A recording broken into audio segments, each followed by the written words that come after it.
Good morning Telangana. నేను సంగప్ప. ఇవాళ పేపర్లో వచ్చినటువంటి ముఖ్యమైన వార్తలు చూసి వాటి మీద చర్చిద్దాం. అన్ని పేపర్లు కూడా నిన్న సీఎం కేసీఆర్ ఈ డ్రగ్స్ దర్యాప్తు పైన రివ్యూ చేశారు. అది ఆ కేసులో ఎంత పెద్దవాళ్ళని కూడా వదలదని చెప్పి మొన్ననే చెప్పారు. నిన్న కూడా దానిపైన సుదీర్ఘంగా సీనియర్ ఐపీఎస్ ఐఏఎస్ తర్వాత ఎక్సైజ్ అధికారులతో ఆయన రివ్యూ నిర్వహించారు.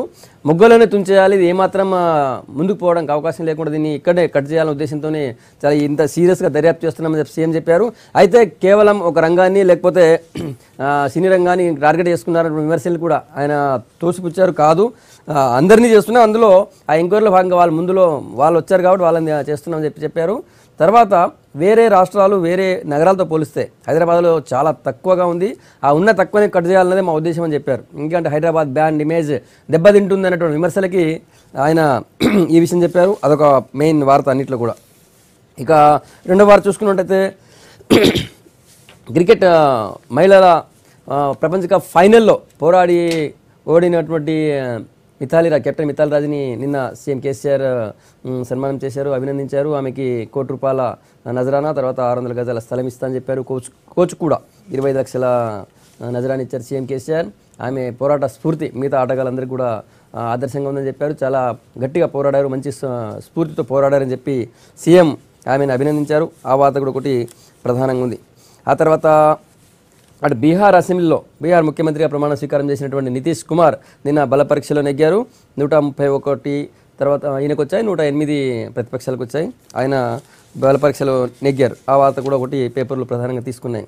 ఆ తర్వాత 31వ తేదీ అంటే ఎల్లుండి నేరేళ్లలో దళితులపై జరిగినటువంటి దాడి అని చెప్పి ఇప్పటికే కాంగ్రెస్ పార్టీ విమర్శిస్తుంది. వాళ్ళు మాజీ స్పీకర్ మీరా కుమార్ని వస్తున్నారు అక్కడికి, దళితులందరితో కలిసి మీరా కుమార్ తర్వాత కాంగ్రెస్ పార్టీ అందరూ ధర్నా చేయబోతున్నారు. ఆ వార్త కూడా ఒకటి ప్రధానంగా ఉంది. ఇవి ముఖ్యంగా ఉన్నటువంటి వార్తలు.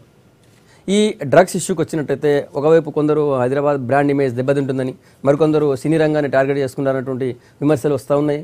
దానిపైన సీఎం స్పందించారు. ఇది వేరే రాష్ట్రాలు వేరే నగరాలతో పోలిస్తే చాలా తక్కువలో ఉంది, ఆదిలో తుంచేయాలనే ఉద్దేశంతోనే ఇంత సీరియస్గా దర్యాప్తు చేస్తున్నారని చెప్పి సీఎం అంటున్నారు. దాన్ని మాట్లాడదాం. మనతో చర్చలో బీజేపీ నుంచి సీనియర్ నాయకులు ఆచార్య గారు, కాంగ్రెస్ నుంచి కార్తిక్ రెడ్డి గారు మనతో ఉన్నారు. ఆచార్య గారు, నిన్న సీఎం చేసిన రివ్యూ విషయం ఎట్లా చూస్తారు? సానుకూలంగానే చూద్దాం. ముఖ్యమంత్రి గారు చేస్తున్నటువంటి రివ్యూని మేము దాన్ని వ్యతిరేకించడం అనేది కాదు. వారి మాటలలో ఉన్నటువంటి చిత్తశుద్ధి అధికారులు పనిలో పెడితే బాగుంటుంది అనేది. ఎందుకంటే అనేక సందర్భాలల్లో ముఖ్యమంత్రి ఏదైతే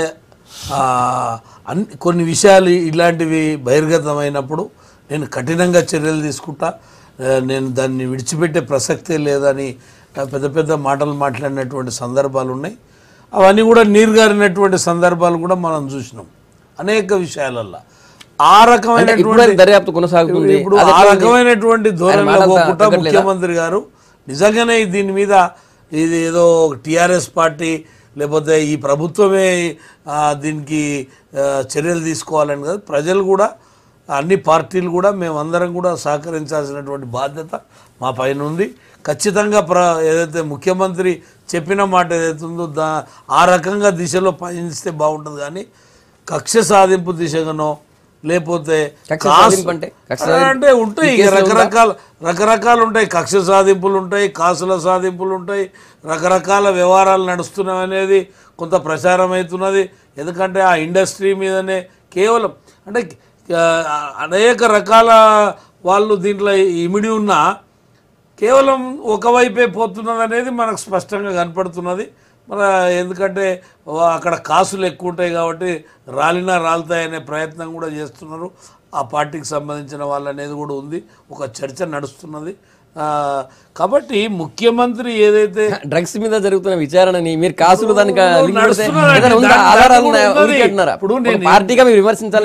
విమర్శించాలని కాదు, దీన్ని ఆ కోణం వైపు వెళ్తున్నది.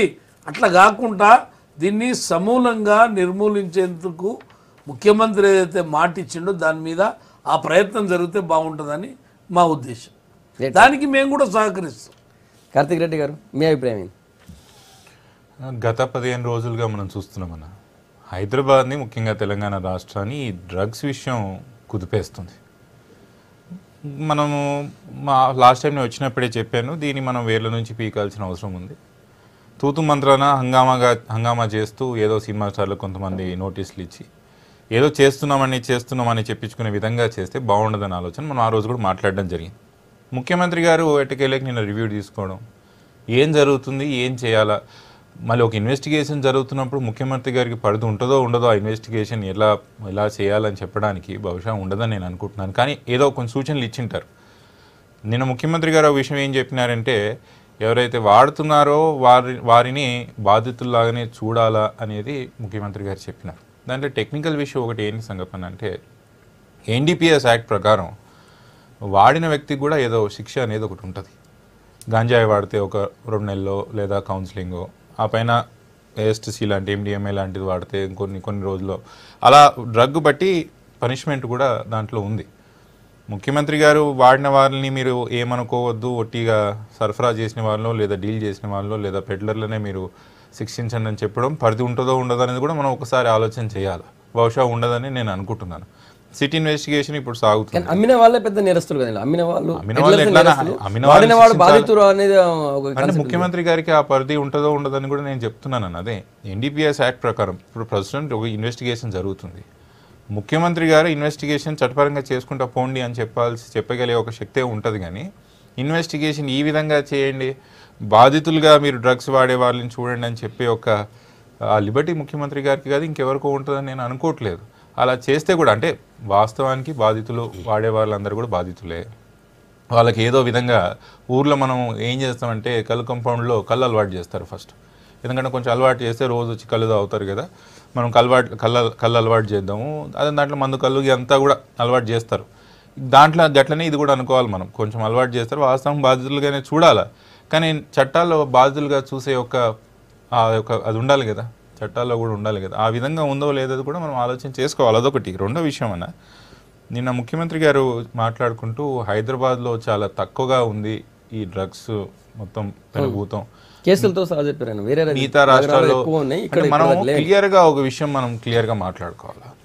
హైదరాబాద్ ఇప్పుడు భారతదేశంలో ఉన్న మహానగరంలో ఒక మహానగరం. ఆర్థిక వనరులు ఎక్కడైతే ఎక్కువ ఉంటాయో అక్కడ డ్రగ్స్ సరఫరా కూడా ఎక్కువ ఉంటుంది. అక్కడ తక్కువగా ఉంది, ఇక్కడ ఎక్కువ ఉంది అనేది ఏమి ఉండదు. ఇప్పుడు హైదరాబాద్లో మనం టైట్ చేసాం, వీళ్ళు పోయి మళ్ళీ బెంగళూరులో సరఫరా చేయడం, అక్కడ టైట్ చేస్తే పోయి ఢిల్లీలో చేయడం. సో ఈ విధంగా నెట్వర్క్ అనేది ఒకటి వాళ్ళు చేస్తూ ఉంటారు. మనం ఏం చేయాల్సింది ఏంది, సెంట్రల్ ఎన్ఫోర్స్మెంట్ ఏజెన్సీస్ డిఆర్ఈఏ కానివ్వండి, మిగతా ఏజెన్సీసే కానీ, రాష్ట్రానికి సంబంధించిన నార్కోటిక్స్ సంబంధించిన ఇన్వెస్టిగేషన్ ఏజెన్సీస్ మిగతా రాష్ట్రాలంతా కూడా ఏ విధంగా అయితే మనం టెర్రరిజంకి మనం ఇంటెలిజెన్స్ షేరింగ్ చేస్తామో మిగతా రాష్ట్రాలతో సెంట్రల్ ఏజెన్సీలతో, అదేవిధంగా మన రాష్ట్రం కూడా చేస్తే బాగుంటుందేమో అని నా ఆలోచన. ఈ విషయంలో ఎక్కువ క్రిటికల్గా ఉంటే కూడా నాకు నచ్చట్లేదు. ఎందుకంటే వాస్తవానికి సామాజిక బాధ్యతగా అందరం కూడా మనం ప్రవర్తించాలి. సరిగ్గా గత వారం కూడా మేము ఇదే డిస్కస్ చేసి ఇదే చెప్పినాం లాస్ట్ టైం కూడా. దీని మీద ఎక్కువ మనం చర్చించి తప్పు అనడం, తప్పు చేసినాడు ముమ్మాటికి తప్పు చేస్తున్నారని చెప్దాం.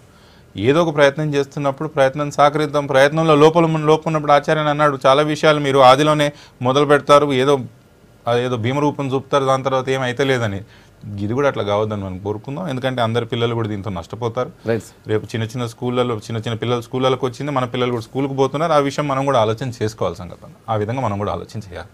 ఒకటి ఆచార్య గారు, సరే రాష్ట్రానికి విషయానికి వచ్చినట్టయితే రాష్ట్రాల నుంచి గట్టి ప్రయత్నం చేయాలి అడ్డుకునేందుకు, ఇక్కడ జరుగుతుంది. కానీ మొత్తం అది బార్డర్ దాటి దేశంలోకి ఎట్లా వస్తుంది అనేది ఒకటి.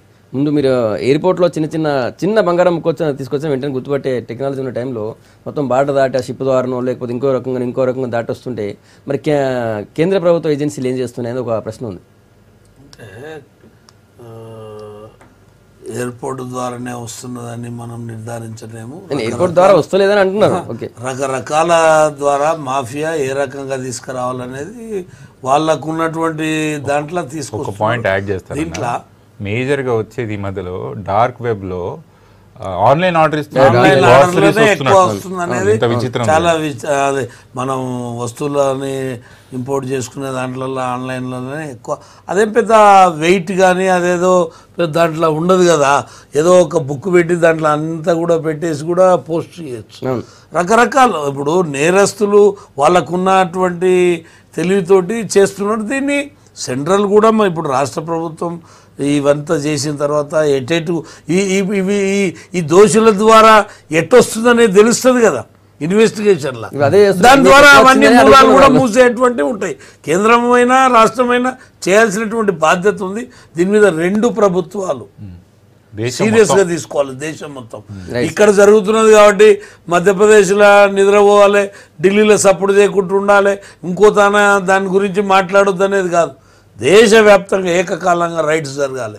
ఎక్కడెక్కడికట్టి మూలాలు వస్తున్నావో వీళ్ళకి తెలిస్తే వాటన్నిటిని కూడా అన్ని రాష్ట్రాలకు చెప్పుకోవాలి. సహకారం, పరస్పర సహకారం తీసుకొని కేంద్రానికి కూడా సూచించాలి. దాని ద్వారా చేస్తే బాగుంటుంది అనేది మా అభిప్రాయం. రైట్. దీని మూలాల్లో ఎక్కడున్నా కూడా దీని మూలాలు పెకిలించాల్సిన అవసరం అయితే ఉంది. ఇంతకుముందు డ్రగ్స్ గురించి మాట్లాడడం, సీఎం రివ్యూ తర్వాత మూలాల నుంచి తొలగించిన దాన్ని కుక్కటి వేలతో పెకిలించాలనేటువంటి కాన్సెప్ట్ సీఎం తీసుకున్నటువంటి విషయం. ఇంకోటి 31వ తేదీ నాడు కాంగ్రెస్ పార్టీ మాజీ స్పీకర్ మీరా కుమార్తో కలిసి నేరేళ్లలో ధర్నా చేయబోతున్నారు. అక్కడ ఏమీ లేదు, పోలీసులు చట్ట ప్రకారంగా పోతున్నారని చెప్పి టీఆర్ఎస్ అంటుంది, లేదు దళితులపై దాడి చేశారని చెప్పి కాంగ్రెస్ అంటుంది. దాని మీద మాట్లాడదాం. ముందు కార్తిక్ రెడ్డి గారు చెప్పాలి. కార్తిక్ రెడ్డి గారు కేవలం కాంగ్రెస్ పార్టీ తన ఉనికిని చాటుకోవడం కోసం, పోయినటువంటి బలాన్ని చూపించడం కోసం ఏదో ప్రయత్నం చేస్తున్న తప్ప అక్కడ ఎలాంటిది ఏమీ లేదు అని చెప్పి స్వయాన అక్కడ ఎమ్మెల్యే మంత్రి కేటీఆర్ చెప్పారు. మీరు నేషనల్ లెవెల్లో దాన్ని ఇష్యూ చేయాలని మీరు అనుకుంటున్నారని. నేషనల్ లెవెల్ ఇష్యూ చేయాలని మాకేం లేదు, కానీ జరిగిన సంఘటన మీద ఒకసారి మనం మాట్లాడుకున్నాం. కాంగ్రెస్ పార్టీ తప్పు చేస్తుంది, కాంగ్రెస్ పార్టీ కావాల్సిన రాజకీయాలు చేస్తుందంటే కాంగ్రెస్ పార్టీ తీసుకుపోయి అక్కడ ఉన్న 12 మంది 3rd డిగ్రీ టార్చర్ పెట్టింది కాంగ్రెస్ పార్టీయా? 18 మంది గత నెలలో ఇసుక లారీలు గుద్ది చనిపోయిన మాట అది చేయించింది కాంగ్రెస్ పార్టీయా? లేకపోతే పోలీసు అరాచకంగా ఇష్టారాజ్యంగా మాట్లాడడం, ఎవరైతే వాళ్ళని 3rd డిగ్రీ ప్రయోగపెట్టినారో వాళ్ళ మీద, మీ ఇంట్లలో మీ ఆడల మీద ప్రాస్టిట్యూషన్ కేసు పెడతాం, మేము ఎక్కడ కాకుండా చేస్తామని చెప్పడం కాంగ్రెస్ పార్టీ చేసిందా? ఇవన్నీ చేసింది ప్రభుత్వంలో ఉన్న అధికారులు, ప్రభుత్వంలో ఉన్న పెద్దలు. అయితే మమ్మల్ని పదే పదే మీరు వేలెత్తి చూపే ప్రయత్నం ఎందుకు చేస్తున్నారు? ఈరోజు మీరు చేసిన తప్పుకి మేము అంటున్నది ఏంది?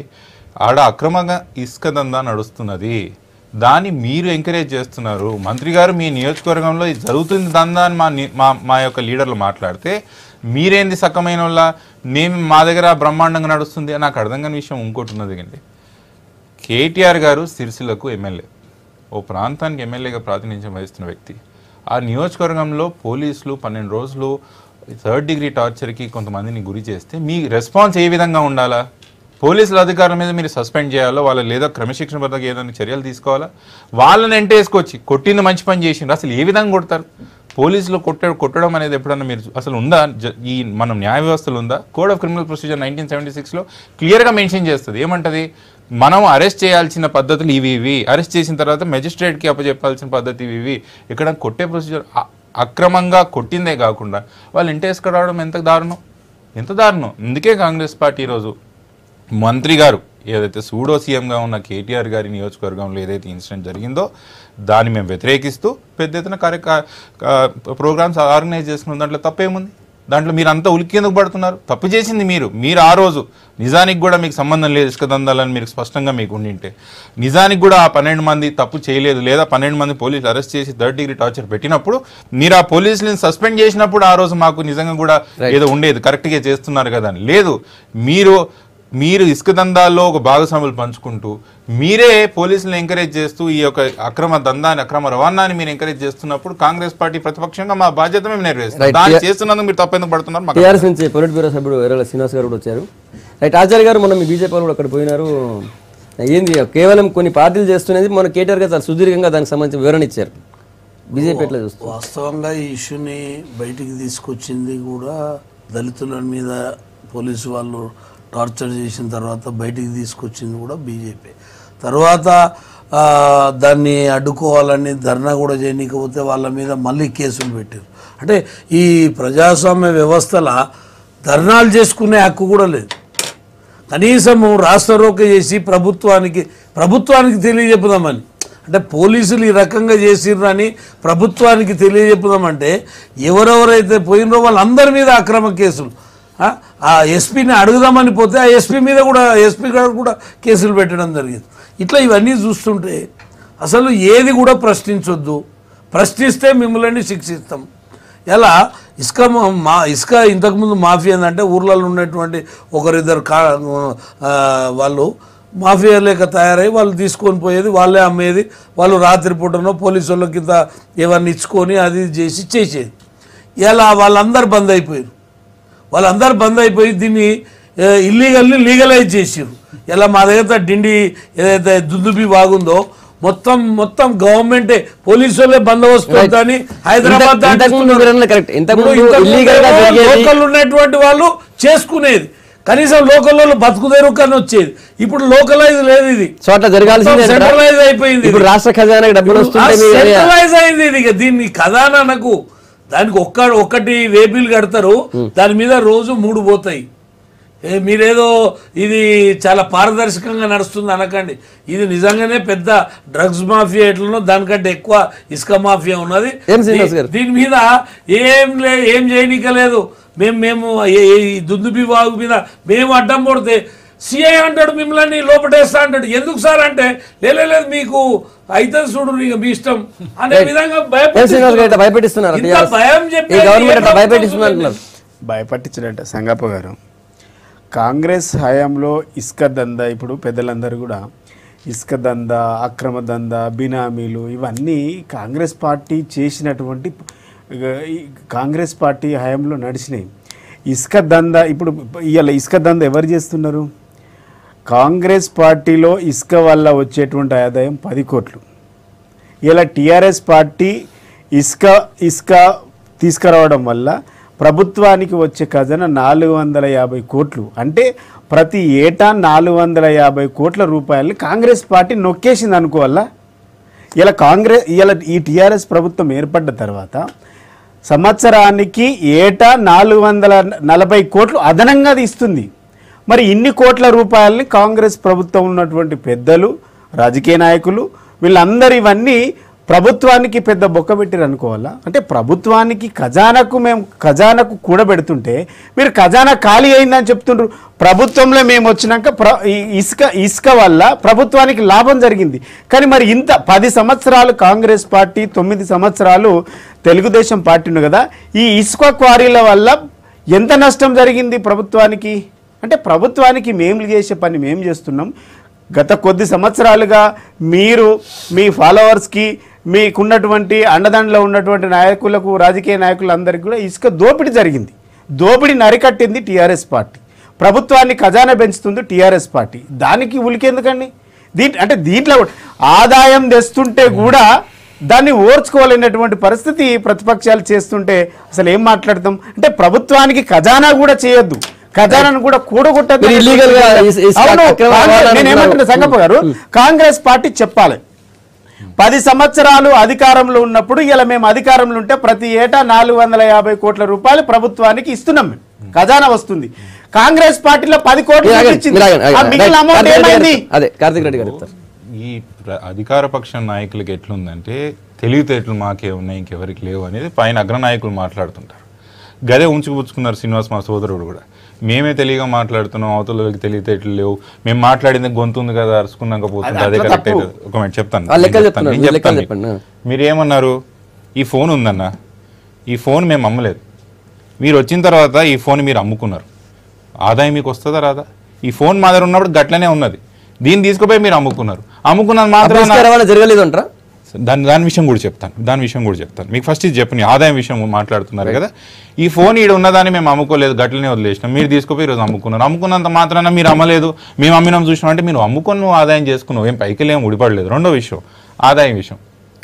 2004 నుంచి 2008 సంవత్సరం వరకు ఆంధ్రప్రదేశ్ రాష్ట్రంలో ఇసుక అనే సబ్జెక్టు పంచాయతీ రాజ్కు ఉండేది. బహుశా కేటీఆర్ గారికి తెలియదు ఆ విషయం.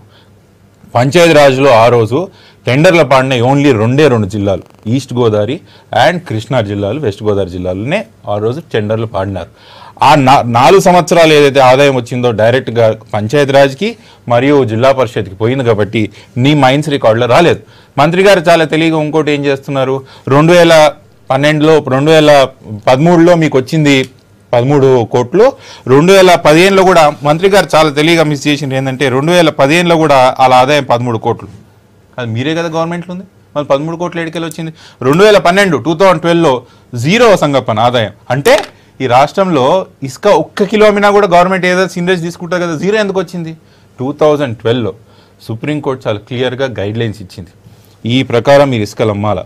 ఏదైతే ఇప్పుడు మన రాష్ట్రానికే కాదు అన్ని రాష్ట్రాలకు కూడా ఇసుక రీచ్లు ఏ విధంగా అమ్మాలా అనేది క్లియర్గా గైడ్ లైన్స్ ఇచ్చింది. పాలసీ చేసి కొత్త పాలసీ మాకు పంపండి, ఆ పాలసీ అప్రూవ్ చేసిన తర్వాతనే మేము పర్మిషన్లు ఇస్తామని చెప్పినారు. అందుకే 2012, 13లో అసలు జీరో ఆదాయం, 2012లో 13లో 10 కోట్లు. దానికన్నా ముందు ఇసుక అమ్మనప్పుడు ఆదాయం ఏడికెళ్ళి వస్తుంది. ఇంకో విషయం అక్రమదందా, సరే ఓయం.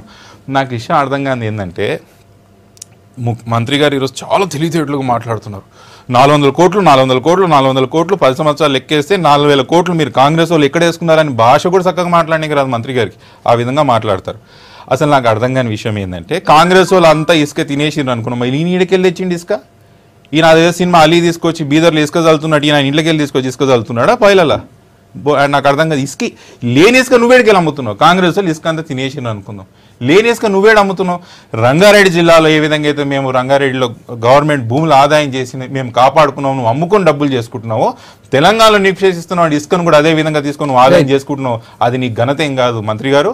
దాని కాంగ్రెస్ పార్టీ అడిగినందుకు, మీరు అక్రమదందా చేస్తున్నందుకు శ్రీనివాస్ లాంటి సోదరులు కూడా మీరు కాంగ్రెస్ 10 సంవత్సరాల అక్రమదందా మేము చేసినామన్నారు. ఒక్క కాంగ్రెస్ నాయకుని పేరు చెప్పాను ఇమీడియట్ గా. ఇప్పుడు విను పేర్లు చెప్తే చాలా అది ఉంటుంది. కాంగ్రెస్ ఒకటి కార్తిక్ రెడ్డి గారు, కాంగ్రెస్ పార్టీ ఇసుక దందాను విపరీతంగా విచ్చలవిడిగా సంపాదించింది, గుర్తుపెట్టుకో. విచ్చలవిడిగా అసలు దానికి లెక్కలు లేవు అంటున్నా.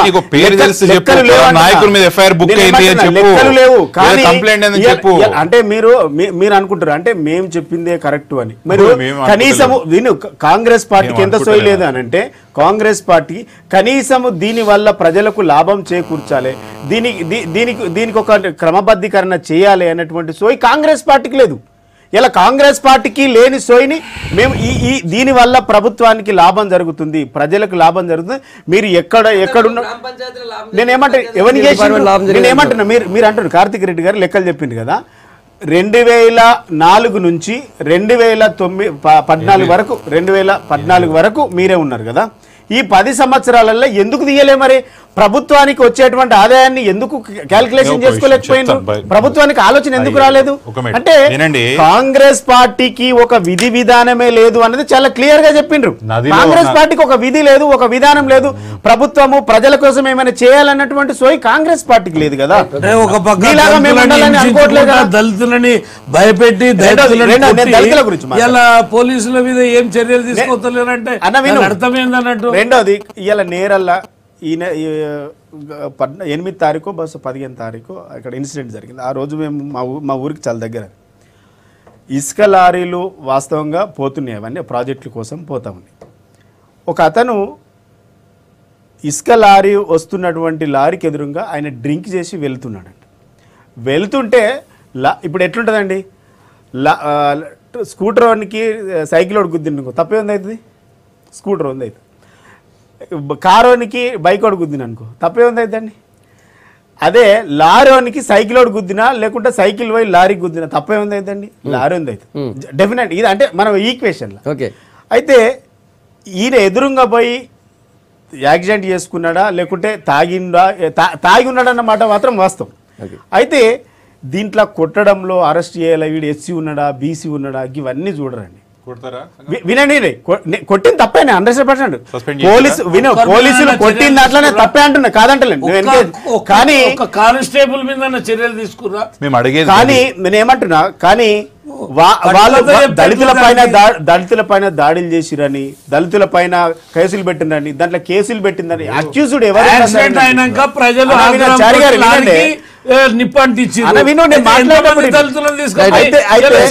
దాంట్లో ఎస్సీలు ఉన్నారా బీసీలు ఉన్నారా ఎస్టీలు ఉన్నారా ఇందులో అగ్రకులాలు ఉన్నారా ఎవరు తెలియదు. ఎవరైతే ఎదురుగా పోయి యాక్సిడెంట్ అయింది దాన్ని వినండి, నేను చెప్పేది వినండి. అయితే దానికి అక్కడ గ్రామస్తులు ఉద్రేకులైపోయి అరే మా ఊరానికి యాక్సిడెంట్ చేసిరని చెప్పేసి ఆ లారీలు అందరిని తలగబెట్టి, ఒక్క లారీలు కాదు దాదాపుగా 6 లారీలను తలగబెట్టిండ్రు. తలగబెట్టిన తర్వాత అక్కడ పోలీసులు ఉంటే ఒక ఎస్ఐని కూడా కొట్టిండ్రు. జనరల్గా కార్తిక్ రెడ్డి గారు ఇలా మీరు మాట్లాడుతుండ్రు, ఉస్మానియా యూనివర్సిటీలో లాఠీ ఛార్జీలు అమ్మాయిలను కూడా కర్కశంగా కొట్టించిన ప్రభుత్వం మీరు. ఇలా మీరా కాంగ్రెస్ పార్టీ మాట్లాడది? ఇలా కాంగ్రెస్ పార్టీ మాట్లాడదు అంటున్నా. రూల్ ఒకటి కాదు, రూల్ ఒకటి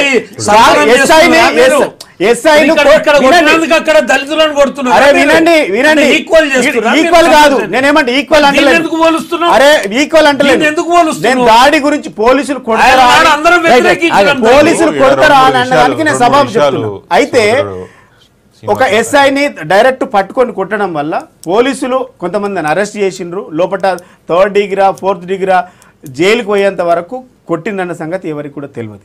ఇది జరిగినటువంటి ఇష్యూ. దాంట్లో పెట్టినోళ్ళ మీద కెట్టినోళ్ళ మీద వీడు ఎస్టీ ఉన్నాడా, బీసీ ఉన్నాడా, ఏసీ ఉన్నాడా ఎవరు తెలియదు. అనవసరంగా ఏది పడితే అది మాట్లాడితే తీసుకుంటాం అంతవరకు ఓకే. శ్రీనివాస్ గారు మాట్లాడుతూ ఏమన్నారు, అక్కడ ఎస్సీలు ఉన్నారు 4 మంది 12 మంది, మిగతా అందరూ ఇతర కుల వాళ్ళు ఉన్నారు, మీరు తీసుకొచ్చి ఎస్సీల మీదనే మీరు అత్యాచారం జరిగినట్టు లేదా కొట్టినట్టు మీరు ఏదో చిత్రీకరిస్తున్నారు, తప్పు అంటున్నారు. రాజకీయ పార్టీలకు మామూలుగా ఏ రాజకీయ పార్టీ ఏదైనా ఇష్యూ టేకప్ చేసినప్పుడు ఆ సంఘటన జరిగిన దాంట్లో బలహీన వర్గం ఎవరు, కింద వర్గం ఎవరు, వాళ్ళకి అన్యాయం జరిగిందా లేదా అని ప్రథమ బాధ్యతగా ఉంటుంది. అది తీసుకున్నందుకు మేము తీసుకొచ్చి ఎస్సీలను మీరు అరాచకంగా కొట్టినారనేది మా బాధ్యతగా ఎస్సీల పైన కొట్లాడుతున్నారు. అది మీరు తప్పనది ఒకటి, మీరు కూడా ఆ వర్గం చెందిన వ్యక్తులు కాబట్టి మేము మీరు సంతోషించాలి, ఓకే మా వాళ్ళని మీరు కాపాడే ప్రయత్నం చేస్తున్నారు ఒకటేనేది. 2 ఆచార్య అన్నట్టు ఎవరి మీద యాక్షన్ తీసుకున్నారా? తప్పు జరిగింది వాస్తవం అని ఆయన్ని ఒప్పుకుంటున్నాడు, మళ్ళీ యాక్షన్ లేవి, ఇష్టరాజ్యంగా మీరే కొడతారు. శబాష్ సమర్థించకపోండి, ఏముంది సంగపన్న. ఆయన మంత్రి గారు సీరియస్ గా కూర్చొని మేము చేసింది కరెక్ట్ అని చెప్పి బాటంగా చెప్పినప్పుడు ఆయన చెప్పేది ఇంకో విషయం చూసుకుంటుంది అన్నారు. ఆయన చట్టమే మేము కూడా చూడమంటాం. తప్పులంటే ఒకటి బస్సులు గాలబెడితే మా మీద కేసు చెప్తాను, దాని గురించి చెప్తాను. ఇప్పుడు తప్పును సమర్థించాలి.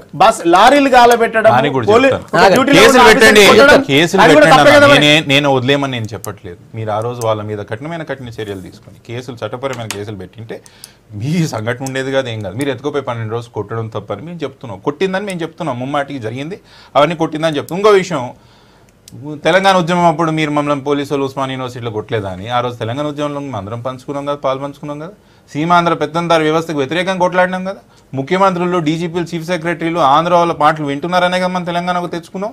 ఆ రోజు ఉస్మాన్ యూనివర్సిటీలో మీలాంటి వాళ్ళ మీద కొట్టినారనే కదా మేము కూడా బాధపడి ఆ రోజు ఉద్యమంలో పాల్పంచుకునే ప్రయత్నం చేసాం. కానీ మీరు ఈ రోజు ఏమంటున్నారు, ఆ రోజు ఉస్మాన్ యూనివర్సిటీలో మేము ఉద్యమం చేస్తున్నాం, మమ్మల్ని కొట్టిర్రు, మీరు మాట్లాడదు ఈరోజు కొడుతుంటే ఏమన్నా అసలు దాంట్లో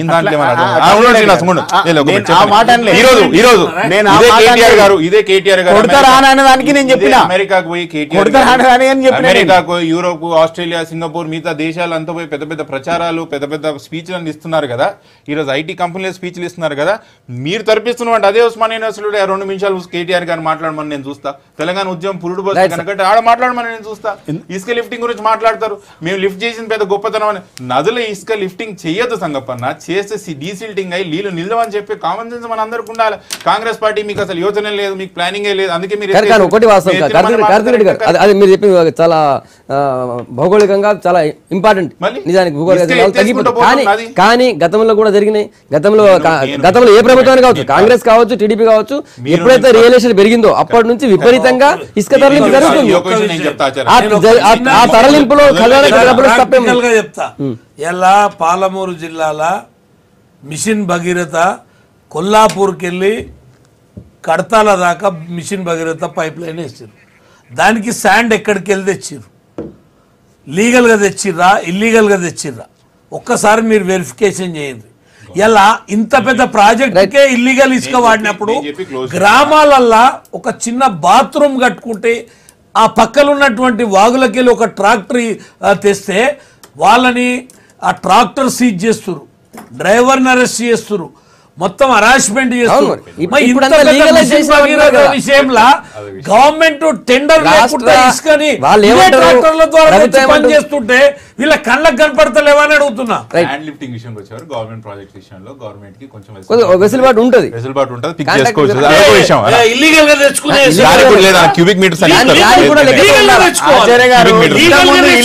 నడిచింది,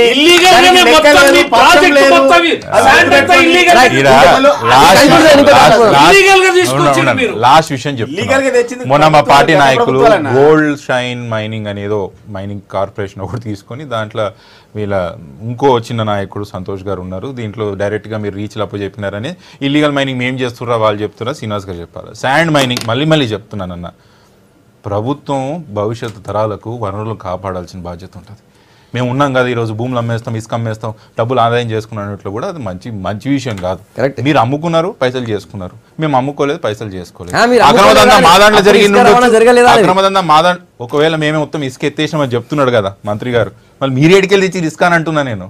ఈ 2 సంవత్సరాలు మీరు 15 సంవత్సరాలు మళ్ళీ 15 సంవత్సరాల 2015లో మీరే 13 కోట్లు సంపాదించారు ఒక్క సంవత్సరం. అంటే మీరు కూడా సంపాదించలేదు కదా, మీరు పాలసీ డిసిషన్ తీసుకున్నారు, అమ్ముకున్నారు. దాంట్లో పెద్ద ఘనత ఏమున్నది, కొత్తగా వచ్చింది ఏమున్నది, పోయింది ఏమున్నది. నేను ఏమంటున్నా, ఇసుక మీరు ఇసుక ఎత్తుకపోయిన దానికి లెక్కలే లేవు. మేము ఇసుక తీసుకున్న దానికి ప్రతిదీ ప్రభుత్వానికి లెక్క కడుతున్నాం. మీకు మాకు తేడా అది. మీరు ఇసుక ఎత్తుకపోయినరు, లేకుంటే మీ ఇసుక మొత్తం ఎత్తుకపోతే ఎక్కడిది అని అంటుండ్రు కదా. సరే, నేను ఏమంటున్నా, ఇసుక డబల్ బెడ్రూమ్లో కానీ ప్రాజెక్టులు కానీ మేము ప్రభుత్వానికి ఆదాయం అయ్యే పని చేస్తున్నాం. అసలు ఏం పని చేసి కాంగ్రెస్ ప్రభుత్వంలో అసలు ఇసుకనే తీయలేదా చెప్పండి?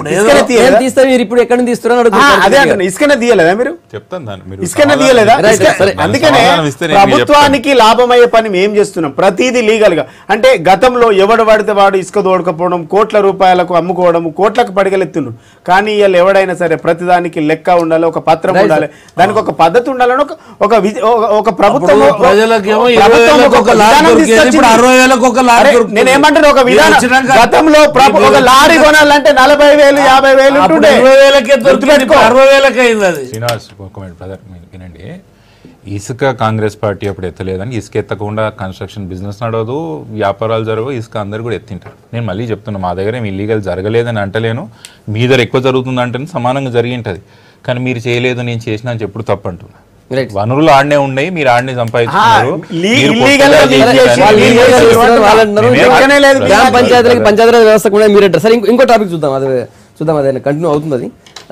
శ్రీనివాస్ గారు, ఈ నియోజకవర్గాల పెంపుకు సంబంధించి ఆల్రెడీ చాలా రోజుల నుంచి అటు ఏపీ ఇటు తెలంగాణ 2 ప్రభుత్వాలకు కూడా హోప్ ఉండే పెరుగుతాయని చెప్పి చాలా మంది అన్ని రాజకీయ పార్టీలు కూడా రావాలని ఆశించినారు. ఎందుకంటే ఒక స్థిరత్వం, రాజకీయంగా స్థిరత్వం ఉంటుందని చెప్పి అన్ని రాజకీయ పార్టీలు కూడా కావాలని కోరినారు. అది బిల్లులో ఉంది ఆల్రెడీ. సో ఇక లేదు అని చెప్పి తేలిపోయింది, మన ప్రధాని గారు చెప్పారని చెప్పి సీఎం గారు చెప్పారు. సో ఒక పత్రికలో వార్త వచ్చింది, సీట్ల సర్దుబాటు ఎట్లా, టీఆర్ఎస్లో పెద్ద టెన్షన్ ఉంది అని చెప్పి, చాలామంది ఆశావాళ్ళు ఉన్నారు మీ దగ్గర అని చెప్పి. ఇప్పుడు ఆశావాహులు ఉన్నమాట వాస్తవం, కానీ దానికి భయపడిపోవాల్సినటువంటి అవసరం లేదు. సరే, ఎక్కడికక్కడ అకామిడేట్ చేసుకుంటుంది కదా. మంది ఎక్కువైనారని చెప్పేసి పక్కోళ్ళకి దత్తత అయితే ఇయ్యలేము కదా. సరే, అందుకనే ఎవరు ఎంతమంది ఉన్నా పార్టీ విస్తరించిన కొద్దీ పార్టీ బలం పెరుగుతూ ఉంటుంది. కాబట్టి అందరినీ అడ్జస్ట్ చేసుకోవడంలో అది మాకు మొదటి నుంచి ఇబ్బంది ఏం లేదు. 2014 విపరీతంగా ఒక్కొక్క నియోజకవర్గం నుంచి 3 4 పోటీలో ఉన్నారు, అకామిడేట్ చేసుకున్నాం కదా. సో పెరిగితే మంచిది అనుకున్నాం. బీజేపీ పార్టీ ఈ ఎమ్మెల్సీ ఎన్నికల్లో కోటి విభజన అన్నది, తర్వాత రాష్ట్రపతి ఎన్నికలకు ముందు సీట్లు పెంచుతాను, అంటే బీజేపీ పార్టీకి అలవాటు ఇట్లా వాడుకోవడం అనేది. సరే, రైట్. కార్తిక్ రెడ్డి గారు చెప్పాలా ఈ ఇష్యూ మీరే చూస్తారు. సరే, వాళ్ళ పార్టీ పర్సనల్ వదిలేయండి, ఈ సీట్లు పెరగకపోవడం ఎట్లా చూస్తారు? మాకు పెద్దగా ప్రభావం పెరిగినా పెద్దగా అయ్యేది కాదు, తగ్గిన ఉన్నట్టు ఉంటే కూడా పెద్దగా కాంగ్రెస్ పార్టీకి అయితే నాకు పెద్ద నష్టం అయితే ఏం అనిపిస్తలేదండి. మేము ప్రజా సమస్యల మీద పోరాడుతున్నాం, ప్రజలకి కొన్ని సమస్యల పైన మేము ముందుకు పోయి ఓట్లు అడుగుతాం. సీట్లు పెరిగినప్పుడు మా దాంట్లో చాలామందికి అవకాశాలు వచ్చేవి, తగ్గినప్పుడు వాస్తవానికి కొంతమందికి అవకాశాలు తగ్గుతాయి అంతే. కానీ దీనివల్ల మాకు నష్టం అవుతుందో లాభం అవుతుందో మేము చెప్పలేము. అధికార పార్టీకి కొంచెం లాభం అయ్యేది, శ్రీనివాస్ చెప్పినాడు. ఎందుకంటే మా దగ్గర ఆశావాళ్ళు ఎక్కువ ఉన్నారు, కొంచెం ఆశావాళ్ళు ఎక్కువ పార్టీ బలంగా ఉందని అర్థం. సరే, ఆశావాళ్ళు ఎక్కువ అదే అంటున్నాయి, బలంగా ఉంది. అధికార పార్టీ ఎప్పుడున్నా కూడా ఆశావాళ్ళు ఎక్కువ ఉంటారు సంగతి. కాంగ్రెస్ పార్టీ 2014లో పరిస్థితి బాగాలేనప్పుడు కూడా వాస్తవానికి ఆశావాళ్ళ సంఖ్య చాలా ఎక్కువ ఉండే. అధికారంలో ఉన్నప్పుడు ఏదో బాగా జరుగుతుంది, పనులు చేసుకోవచ్చు అని పోయిన వాళ్ళు ఉంటారు. వాళ్ళు టికెట్లు అడిగిన తీసుకుని టికెట్ కూడా గెలుస్తామేమో అని ఆశ ఉంటుంది. కాబట్టి ఆశావాళ్ళు అధికార పార్టీలకు ఎప్పుడు ఎక్కువ ఉంటారు, ఇప్పుడు కాదు, చరిత్రం మీరు ఎప్పుడైనా తీసుకోండి. 2004 చంద్రబాబు నాయుడు పరిస్థితి బాగాలేదు, గెలవడన్నప్పుడు కూడా ఒక్కొక్క దాంట్లో ఇండిపెండెంట్లు కూడా 20 మంది 30 మంది వేసినారు అప్పుడు తెలుగుదేశం పార్టీలో. సో ఇట్లా అధికార పార్టీ మా దగ్గర ఎక్కువ ఉన్నారు అనుకోవడం తప్పు. సో కేంద్ర ప్రభుత్వం ఈ విషయంలో ముందుకు పోకపోవడానికి ముఖ్యమంత్రి గారు, ఈ 2 రాష్ట్రాల ముఖ్యమంత్రులు గారు ఒక ఉత్సాహం చూస్తుంటే, ఏదైతే మీరు చేపించుకోవాలి ఖచ్చితంగా చేపించుకుంటేనే మాకు లాభం చెప్తాను. దాంట్లో కూడా చెప్తాను, మిగతా కూడా పెట్టినాం బిల్లు. ఇప్పుడు దాంట్లో ఎయిమ్స్ పెట్టినాం, ట్రైబల్ యూనివర్సిటీ అది పెట్టినాము, మిగతాయి కూడా మనం చాలా విషయాలు బిల్లు పెట్టినాం కదా, ఒకటే పెట్టలేదు. అని కూడా కొట్లాంటే గిరిది కూడా పోదాందా అంటుంటే, అంటే ఇది ఒకటి జరిగిన సంగతి. 2 రాష్ట్రాల ముఖ్యమంత్రులు పదే ప్రధానమంత్రి గారి దగ్గరికి పోయి ఈ డీలిమిటేషన్ చేస్తే బాగుంటుంది, డీలిమిటేషన్ చేస్తే బాగుంటుంది అని ప్రజల్లో ఒక ఆలోచన ఏమొచ్చింది అంటే డీలిమిటేషన్ చేస్తే కేసీఆర్కి మంచిగా అవుతుందేమో, చంద్రబాబు నాయుడు మంచిగా అవుతుందేమో అని ఆలోచన కేసీఆర్ కాదు రాష్ట్రానికి మంచిగా అవుతుందని కాదా? కేసీఆర్ మంచిగా అవుతుంది అనేది ఆలోచన. రాష్ట్రానికి మంచిగా ఉంటుందన్న సీట్లు పెరిగితే బాగున్నారు, ఒక 20 మంది ఎమ్మెల్యేలు పెరుగుతారు గంతే, కానీ ఏమి ఉండదు. కానీ ఇప్పుడు రాజకీయంగా ఏం ఉండదన్న స్థిరత్వం ఏం లేదు, అట్లా ఏం లేదు. అన్ని రాష్ట్రాలు అస్థిరంగా ఉంటుంది. ఈరోజు బీహార్ కూడా చూసినాం, ఇన్ని సీట్లు ఉంటే ఏ విధంగా అయితే అట్టు పోయినారు. పోయిన వాళ్ళు ఎట్టని పోతారు కాదు, 10 మంది గిడి 10 మంది ఉంటుంది, ఏం అయ్యేది లేదు. కానీ ఇంకో విషయం చెప్తాను, అయితే ఇదంతా అయిపోయిన తర్వాత ఇప్పుడు పరిస్థితి జనాలు చూసి ఏమంటున్నారు, అరే ఈ డీలిమిటేషన్ కాలేదు అంటే ఇప్పుడు ఏదో గమ్మత్ అయ్యేటట్టే ఉన్నది అనేది కూడా ఆలోచన కూడా వచ్చిండ్రు ఇప్పుడు జనాలు. అంటే వాళ్ళిద్దరి మధ్య మీరు చెప్పేది అంటే వాళ్ళ ఆలోచన లేదా చెప్పాలి.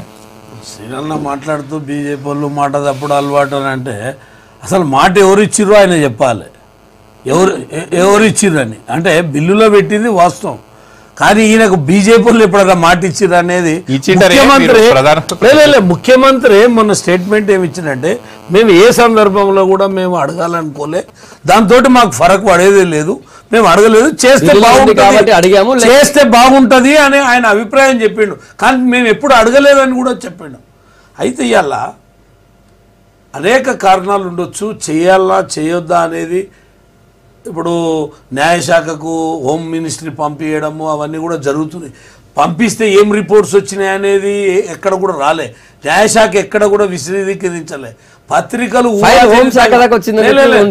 అవన్నీ పత్రికలు రాసినవే, హోంశాఖ వెల్లడించలే. ఎన్నడూ కూడా రాజ్నాథ్ సింగ్ ప్రెస్ మీట్ పెట్టి వెల్లడించలే. ఆయన చేసే ప్రయత్నం ఆయన చేస్తున్నాడు, ఆయన చేసే ప్రయత్నం ఒకటి మాట మాట్లాడేటప్పుడు కాంగ్రెస్ రాహుల్ గాంధీ కూడా మొన్న మాట్లాడుతూ ఆంధ్రకు స్పెషల్ స్టేటస్ ఇవ్వలేదు కాబట్టి మేము దీనికి సపోర్ట్ చేయమని చెప్పి మాట్లాడాడు. పూజారి ప్రసాద్ పెడితే సరిపోదు, దేవుడు కటాక్షించాలన్నట్టు, హోమ్ మినిస్టర్ ఫైల్ పెడితే సరిపోదు, ప్రధానమంత్రి దాన్ని అంగీకరించాలన్నట్టు.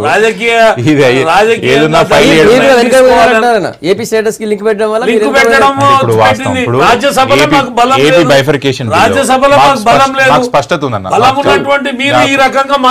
స్పష్టత ఉంది. ఏపీ బైఫర్కేషన్ బిల్లు అన్ని అంశాలు దాంట్లో ప్రయారిటీ లిస్ట్లో ఏపీకి స్పెషల్ స్టేటస్ దక్కాలనేది కాంగ్రెస్ పార్టీ ఇక్కడ ఉన్న నాయకులు కూడా మేము దాని విషయంలో పోరాడుతున్నాం. మా నాయకురాలే సోనియా గాంధీ పార్లమెంట్ సాక్ష్యంగా దాన్ని కొట్లాడింది, మేము దానికి ఏం వ్యతిరేకిస్తలేం.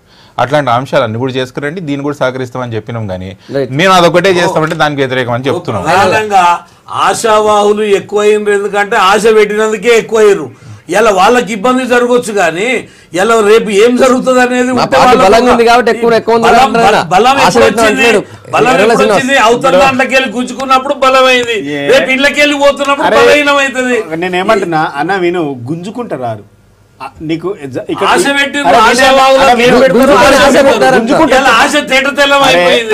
అది మీకు బాధ గుర్తుపెట్టుకో. సంగప్ప గారు ఒక చిన్న ఎగ్జాంపుల్, ఇప్పుడు మనం ఇక్కడ మీ మీ మీ స్టూడియో ముంగట్ని ఒక చిన్న కొట్టు హోటల్ వాడు పెట్టుకుంటాడు, అవతల వాడు కూడా ఉంటాడు, కానీ మంది ఏడెక్కుంటారు ఎక్కువ ఎక్కువ ఎక్కువ ఎక్కడైతే టేస్ట్గా ఉంటుందో అక్కడ మంది ఎక్కువ కనబడతారు. అందుకనే కార్తిక్ రెడ్డి గారు, అయితే ప్రభుత్వము మంచి పనులు చేస్తుంది, అసలు రాష్ట్రంలో నాయకుడు లేడు, మంచి నాయకుడు లేడు, అసలు పరిపాలన దక్షత ఎవరికి కూడా లేదు, కనబడతలేదు. ఒక వ్యూ ఉన్న నాయకుడు కనబడతలేదు. అల్టిమేట్ అరే నేనేమంటా, మీ పార్టీ పరిపాలన దక్షత లేదు, అసలు అట్లాంటి అనుభవం అయినటువంటి నాయకుడే కనబడతాడు. సో ఏం చేస్తారు నాయకులు? ఆటోమేటిక్ గా మా వైపు చూడాల్సిందే, గత్యంతరం లేని పరిస్థితి. కానీ బీజేపీ పార్టీ ఏమనుకుంటుందంటే, ఇప్పుడు సీట్లు పెంచినామనుకో అసలు మేము ఇంకేమైనా పెంచుకోవాలనుకున్న దగ్గర ఇంత తగ్గిపోద్దని వాళ్ళ వ్యూహం వాళ్ళకు ఉండొచ్చు. ఒక రాజకీయ పార్టీకి ఉండాల్సినటువంటి వ్యూహం తప్పకుండా ఉంటుంది. సో దానివల్ల 100% అయితే పెరిగితే మంచిది.